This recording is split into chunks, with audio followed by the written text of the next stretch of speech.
there's really only 3 areas that have ever sort of proven long-term success in terms of pay content on the web.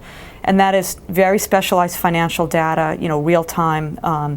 real-time stock listings and updates, although I think even that is going to become commoditized and become free.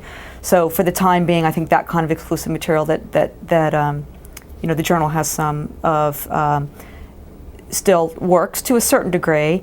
Certain kinds of sports content, fantasy sports, people are willing to pay for, and of course porn, which probably people will always be willing to pay for.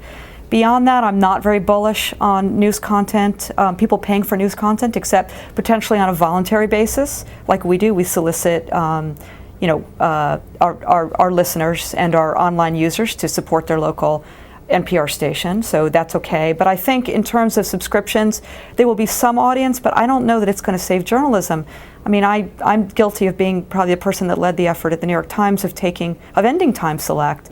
And the reason is it was really, really successful on many levels. We had 225,000 subscribers who were paying $50 a year. That's $10 million, which is nothing to sneeze at. But it flattened out pretty quickly. I'm not sure it would have grown much more than that 225.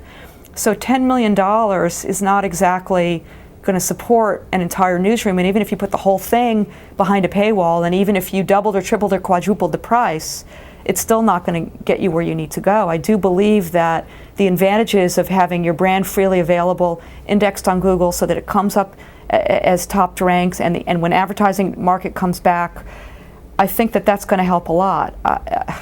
Is it the answer to maintaining NPR or New York Times caliber journalism? Not necessarily. The business models are still shaking out, but for the time being, I think we've got to make it available to people. So I'm a little bit of a contrarian with some of those in the news industry who are saying it was a big mistake, we should lock everything behind a paywall.